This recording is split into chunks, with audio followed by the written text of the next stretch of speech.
တတိပဋ္ဌာန်တရားပွားမဲ့ပုဂ္ဂိုလ်ပြည့်စုံရမယ်အင်္ဂါကကာယ ानु ပဒနာတရားပွားရမယ်ဆိုရင်အာတာပိလုံလဝရိယရှိရမယ်တမ္ပဇာနောဆင်ញင်တဲ့ပညာဉာဏ်ရှိရမယ်တတိမှာတတိကောင်းရမယ်နံပါတ်ပြည့်စုံရမယ်အင်္ဂါရကပါလဲ၃ခုအာတာပိဆိုတာပါလဲဝရိယကောင်းရမယ်တမ္ပဇာဉာဏ်ဆိုတော့ပညာဉာဏ်ရှုတဲ့လေရှုလေသိနေဖို့ရုပ်ရှုရုပ်သိနေဖို့မလိုဘူးလားတမ္ပဇာဉာဏ်ရှိရမယ်ဉာဏ်ကြီးရမယ်ပေါ့ပြီးတော့တတိကောင်းရမယ်ပြည့်စုံရမယ်အင်္ဂါရ၃ခုပြီးတော့ပယ်ထားရမယ်အင်္ဂါကနှစ်ခုအဘိဇာနဲ့ဒေါမနတာလောဘဒေါသတွေမဖြစ်အောင်နေရမယ်တရားမထိုင်ရတတိပဋ္ဌာန်ပွားတော့မယ်တရားထိုင်တော့မယ်ဆိုရင်လောဘတွေဒေါသတွေရှိနေတော့တရားကတက်ပါမလားမတက်တော့ဒါပယ်ထားမယ်အင်္ဂါရနှစ်ခုကာယ ानु ပဒနာတတိယံပွားသလိုဝေဒနာ ानु ပဒနာ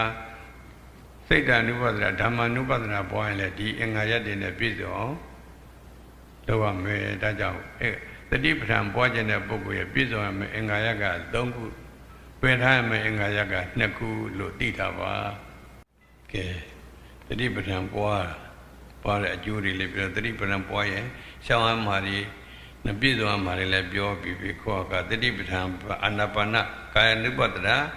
အာနာပါနပပပိုင်းကိုပြောပါမယ်နော်တတိပဋ္ဌာန်အာနာပါနပပကာယ ानु ပဒနာတိဋ္ဌိပန်တွေလည်းပါတယ်ဒါကြောင့်မို့ပွားဖို့ရအတွက်အာနာပါနပွားမယ်ဆိုရင်ကာယ ानु ပဒနာတိဋ္ဌာန်ပွားမယ်ဆိုရင်မြတ်စွာဘုရားကနော်အရိညကတာတောထဲမှာသွားပြီးတော့တရားထိုင်မှာရုက္ခမူလအတိပယမှာထိုင်ပါသုံးညာကာရစိတ်ငြိမ်တဲ့နေရာကိုရပ်ပါနေရာ၃နေရာသတ်မှတ်ပေးထားတယ်တရားထိုင်တော့မယ်ဆိုဘယ်မှာလောက်အောင်ပါလဲဆိုတော့အရိညကံထူရန်ဆောက်ကြရမှာတောရဆောက်တယ်လူတွေနဲ့မနည်းတဲ့ဟိုတော့တောရဆိုတောရကြောင့်ဆိုတော့ကတောရတယ်ဆိုတော့အရိညကံထူကုလလေးတာပြန်900ဝေးတဲ့နေရာပေါ့လူတွေအဲ့ချမ်းမှာလူတရားမှမရှိရဘူးတောဆောင်တဲတွေမရှိရဘူးဒါကြောင့်ဘို့အရိညကံလူတွေဆောက်တောရမှာတိုင်ပြီးတော့နေပြီးတော့တရားအရိညကံတောရမှာနေပါပြီးတော့သစ္စာအောင်မှာထိုင်ပါပြီးတော့စိတ်နေတဲ့နေရာကိုရွေးပါလို့နေရာသတ်မှတ်ပါတယ်နော်နေရာက3ခုမှတ်ထားပါနော်နေရာ3နေရာရပြီဆိုရင်ထိုင်ပုံစနစ်ကတော့ပန်လင်ကံအာဟုစိတ်တော်ဟာတင်မလင်ခွေးထိုင်ပါဘယ်လိုထိုင်မှာလဲဥဇုံကာယံပရိဒါယခန္ဓာကောင်းဒီခါရီဖြောင်းပြောင်းမှတ်ထားပါနော်ထိုင်ပုံစနစ်ကပါလဲတင်မလင်ခွေးထိုင်ပါခါရီကောင်းနေပါလဲဖြောင်းပြောင်းမှတ်ထားပြီးတော့ထိုင်ပါလို့ပြောတာပါထိုင်ပုံစနစ်က2ခုပဲနော်ကဲထိုင်ပုံစံထိုင်ဖို့ရတော့ကဲအကုန်လုံးသင်ပေးပြီဘုရားကဟုတ်လားနေရာတွေရောပယ်ထားမယ်ဟာတွေရောနော်ဝရိယကောင်းအောင်မယ်တံပဇဉာဏ်ကောင်းအောင်မယ်တတိကောင်းအောင်မယ်လောဘဒေါသတွေမဖြစ်စေနဲ့ဒါပဲပြီးတော့ထိုင်ပုံကပလင်ခါတင်မလင်ခွေးတိုင်းမှာခါရီဖြောင်းပြောင်းမှထားပြီးတော့မှတတောဝအတ္တတတိတတောဝတတိဖြင့်ဆိုရင်အတ္တတတိဝင်လေကိုဖြစ်စေရမယ်တတိဖြင့်ထွက်လေကိုဖြစ်စေရမယ်ပါကောင်းတတိကောင်းအောင်လုပ်မှာတတောဝတတိဖြင့်ဆိုရင်တတိဝင်လေကိုဖြစ်စေပါတတိဖြင့်ထွက်လေကိုဖြစ်စေဝင်နဲ့ထွက်တိုင်းတတိမြဲအောင်လုပ်ပါတတိကောင်းအောင်လုပ်ပါကဲအရိညကတော့ရနေပါတောမှာရွေးပါအရိညဒုက္ခမူလသစ္ပေယမှာထိုင်မှာတုံညာကရစိတ်ငြိမ်တဲ့အချိန်တွေအတန်တွေဘာတွေမဆူတဲ့နေရာထိုင်ပါလို့နေရာ3နေရာပြီးတော့အရိညကတော့ဒုက္ခမူလကတော့တုံညာကရကတော့နိတရတိပန်လင်္ကအာဟုစိတ်တော်ဥဇုံကာယံပရိဒါယပရိမုခံတတေဥပတ္တပနိတရတိသောတတောဝအတ္တတတိတတောဝပတ္တတတိရောက်သွားပြီတတိဖြင့်သာလျင်ဝင်လေကိုဖြစ်စေပါတတိဖြင့်ဝန်တိုင်းထွက်တိုင်းလေလေးကိုမမေ့အောင်တတိကောင်းအောင်လုပ်မှာဘာလုပ်မလဲတတိကောင်းရင်တော့ကောင်းသွားပြီနော်တတိနဲ့တတိပဋ္ဌာန်ပွားတယ်ဆိုတော့တတိကောင်းအောင်လုပ်တာအလောက်ကဘာလဲလေသိတဲ့အလုပ်ဘာလဲဝင်လေထွက်လေအသက်ရှူတဲ့လေကိုဝင်လေရဲ့အပြန်ထုတ်တဲ့လေကိုတော့ထွက်လေပေါ့နော်အဲ့ဒါကိုဝင်လေကြည့်အရင်စတဲ့တနစ်ကအဲ့ဒါလိုတယ်လေလေးသိဖို့ပဲဘာကိုသိနေဖို့လဲသိရအတွက်တတိကောင်းဖို့လိုတယ်တတိကောင်းရင်တတိမှာဖြစ်မယ်လေးလေးသိအောင်ယူစားတာကပါလဲအာတ္တပြီးဖြစ်မယ်လေးလေးသိနေတာကပါလဲတမ္ပဇည အဲ့မှာတတိဝရိယတမာရီနဲ့အလုံးလုံးလိုက်တော့စိတ်ကဘယ်သွားမလဲလေပေါ်မှာစီလေးတဏှာလောက်ထအောင်ထိန်နိုင်သွားပြီမကောင်းဘူးလားကောင်းတယ်အဲ့ဒါလေနမိတ်လေးအသက်ရှူတဲ့လေချောင်းလေးတွေ့လာမယ်အသက်ရှူတဲ့လေလေးရှိတယ်တဲ့နော်အသက်ရှူတာကဘာကိုရှူတာလဲလေအဲ့လေလေးကိုသိဖို့တတိထားမယ်သိအောင်ကြိုးစားမယ်လေပေါ်မှာစိတ်လေးနေအောင်လုပ်မှာတမာရီကောင်းအောင်လုပ်တမာရီကောင်းလေလေးသိနေတာညံပဲလေ9မိနစ်သိတာနဲ့9မိနစ်သိတော့9မိနစ်စိတ်ကိုထိမ့်ပြီးသားဖြစ်တယ်ဟိုစိတ်ကဟိုရောက်မရောက်တော့ဟိုသိမသိတော့ဘူးလေလေးပဲတောက်လျှောက်သိအောင်လေ့ကျင့်ခန်းလုပ်ရမယ်အာတာပီဖြစ်ဖို့လိုတယ်လေလေးသိအောင်ကြိုးစားတာနော်တတိကောင်းအောင်ကြိုးစားတာဝိရိယအာတာပီပဲအာတာပီပြီးတော့တမ္ပဇာနောလေလေးသိနေတာကဉာဏ်ပဲအဲ့ဒါကိုတတိမှာလေလေးထင်ရှားနေပြီဆိုရင်တဏှာနှစ်နာရီလောက်ဆိုစိတ်ကဘယ်မှမသွားတော့ဘူးစိတ်ကဒီပြင်ဟာသွားတင်စိတ်ထွက်တယ်ခေါ်တယ်လေလေးပဲတောက်လျှောက်သိနေအောင်လေ့ကျင့်ခန်းလုပ်မှာနော်တတိဝရိယတမာရီနဲ့စိတ်ကိုထိန်းထားမှာပဲအဲကြတမာရီကုသိုလ်ရတယ်တမာရီကုသိုလ်ရတဲ့ခါလေလေးကပရိကမ္မနမိတ်လေလေးကိုသိတယ်နော်လေလေးကိုဝန်နဲ့ထွက်တဲ့လေလေးကိုတောက်လျှောက်သိနေတယ်ပရိကမ္မဘာဝနာရပြီပရိပံကအဲ့ကနေပြီးတော့အဲ့ပေါ်မှာတဏှာနှစ်နာရီ3နာရီ5 10တိုင်းလောက်ရပြီဆိုရင်တော့လေလေးကအယောင်ထွက်လာတာစိတ်လေးတောက်သလိုတွေ့လာတယ်ပေါ့နော်အယောင်ထွက်လာတာဗာလဲဥက္ကနမိတ်ဖြစ်သွားပြီအဲ့လိုရှုပါများပြီဆိုရင်တော့လေအဲ့မလေလေးကနေဥက္ကနိဗ္ဗာန်ကနေကြီးတောက်လာတဲ့ပฏิပါကနမိတ်ရပြီစိုက်စုအထူးမြတ်ရှုအပ်တဲ့အောင်ဒါရှုရန်ရအောင်လေရှုလို့ဖြစ်လို့သူ့ကိုလည်းလေလို့ပဲစိုက်ရှုနေပါဒါဆိုရင်စိတ်ကိုနိုင်ထိတ်နိုင်ပြီဒါကြောင့်ပထမ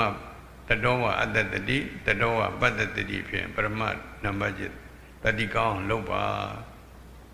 အဲ့လိုတတိကောင်းအောင်လုပ်ပြီးတော့မှနမိတ်တွေမပေါ်ပရိကမ္မနမိတ်ဩဃနမိတ်ပฏิပါကနမိတ်ရပြီဇန်တင်လို့ရတယ်နော်အဲ့လိုမပေါ်သေးရင်နံပါတ်1ကဒီကံဝအတ္တတံတော်ဒီကံအတ္တတံပိပဇာနမိဒီကံဝပတ္တတံတော်ဒီကံပတ္တပိပဇာနိရတ္တဝအတ္တတံတော်ရတ္တဝပတ္တတံတော်ရတ္တပတ္တတံပိပဇာနာတိနမတ္တိအဲ့လိုနမိတ်တွေမပေါ်ဘူးဆိုရင်တဏှာနဲ့တုံးလို့လေအချိန်လေးကြာနေပြီဆိုတော့အဲ့မှာအရှိတူလေးနာတိပြမှာဖြတ်သွားတာကြာတာကိုရှည်တယ်ခဏလေးဖြတ်သွားတာကိုတူတော့ပေါ့အသက်ရှူနေရင်ရှည်မယ်အသက်ရှူမြန်ရင်တူမပေါ့နော်ဝန်လေးအဓိကတော့တတိကောင်းတဲ့ကောင်းလေ့ကျင့်ခန်းလုပ်တာပဲအသက်ရှူတဲ့နေရင်ရှည်မယ်အသက်ရှူမြန်ရင်တူမပေါ့နော်လေးဒီနှာတိပြထိတဲ့နေရာလေးဖြတ်သွားတာကြာတာကိုရှည်တယ်ခဏလေးဖြစ်သွားတာကိုတူတယ်အချိန်တူတယ်နဲ့အချိန်ညာလေးကိုသိတဲ့သိအောင်အရှိတူရှည်မှန်းသိပါတူမှန်းသိပါအဓိကဒါအသက်ရှူတာတတိကောင်းတဲ့ကောင်းလေ့ကျင့်ခန်းလုပ်တာပဲအဲ့ဒါအဓိကရတ္တအရှိတူကိုပြောင်းပြီးတော့လေ့ကျင့်ခန်းလုပ်ရမယ်အဲ့လိုမှစစ်မှနမိတ်ပေါ်လာမယ်ပရိကမ္မနမိတ်ဩဃနမိတ်ပရိပါကနမိတ်ပေါ်ရင်လည်းကောင်းသွားပြီအဲ့လိုပါပရိကမ္မနမိတ်ဩဃနမိတ်ပရိပါကနမိတ်မပေါ်ဘူးဆိုရင်တော့ရှေ့တစ်ဆင့်သွားမှာပေါ့နော်ရှေ့ဆင့်အဓိကဝုရည်တယ်လို့ပဲတတိကောင်းတဲ့ကောင်းလေ့ကျင့်ခန်းလုပ်တော့တာပါပဲနော်တတိတွေဝိရိယတွေတမာတိတွေကောင်းတဲ့ကောင်းနမိတ်ပေါ်မှတည်းပရိပါကနမိတ်ရမှာဇန်တင်လို့ရမှာမလို့နော်ပရိပါကနမိတ်ခိုင်အောင်အဲ့ဒါမပေါ်မချင်းစနစ်ပြောင်းမှာတတောဝအတ္တတတိပြီးတော့ဒီကံဝအတ္တတံတော့ရတ္တဝအတ္တတပြီးရင်တပ္ပကာယပရိတံဝေရီဝင်လေထွက်လေအစအလယ်အဆုံးဒါကအစဒါလေဒါအဆုံးလို့တော့လိုက်မှတ်ကြမလို့ဘူးဝင်လေနာသီပါလေးစတယ်တောက်လျှောက်သိနေရင်ပြီးနေတာပဲထွက်လေနာသီပါလေးစတယ်နာသီပါမှာဆုံးတာပဲတပ္ပကာယပရိတံဝေရီဝင်လေအစအလယ်အဆုံးသုံးပါးလုံးကိုသိပြီးတော့အတ္တတတိဝင်လေကိုဖြစ်စေပါပတ္တတတိထွက်လေကိုဖြစ်စေပါဝင်တိုင်းထွက်တိုင်းဝင်လေလေးအစအလဲအဆုံးလို့ပါအစအဆုံးသိနေရအလဲလဲသိပြီးသားဖြစ်တာလေးလေးကိုသိတဲ့သိအောင်တပ္ပကာယပရိတံဝေရီဆိုတဲ့အဲ့ဒီပါပြည့်စင်တဲ့လောက်ပါဝင်လေးရဲ့စလဲအဆုံးသုံးပါးလုံးကိုသိပြီးတော့အသက်ရှူနေရမယ်ရှူရမယ်ပရိကမ္မနမိတ်နောက်ပဲဩဃနမိတ်ပฏิပါကနမိတ်ပေါ်ပြီဆိုတော့ကောင်းသွားပြီမပေါ်ရင်ရှေ့တစ်ဆင့်တော့ကြအောင်ပါအဲ့ဒါနံပါတ်1တတောဝအတ္တတတိနံပါတ်2ကတပ္ပကာယပရိတံဝေရီနံပါတ်3က ဒီကံဝအတ္တတန်တော်ဒီကံအတ္တတနံပါတ်3ကသဗ္ဗကာယပရိတံဝေဒီခေါ်နံပါတ်4ကပတ္တံပယံကာယသင်္ကာရအတ္တတိတ္တမိပတိပတ္တံပယံယုံရင်ကျမ်းတဲ့ဝင်လေထွက်လေကိုတိမ်တိမ်မှုမွေလေးဖြစ်ရှုနေရမှာတိမ်တိမ်မှုမွေလေးဖြစ်တဲ့ဖြစ်အောင်ရှုနေတော့ဝင်လေလည်းတိမ်တိမ်မှုမွေဖြစ်နေအောင်ထွက်လေလည်းတိမ်တိမ်မှုမွေလေးတတိပတိယသမာဓိကောင်းတဲ့ကောင်းလေ့ကျင့်လောက်တာပဲအဲ့လိုလောက်တော့ပရိကမ္မနမိတ်တဏှာနှစ်နာလေးထွန်ရပြီဆိုရင်အယောင်ထွက်လာမယ်ပရိကံဥက္ခနမိတ်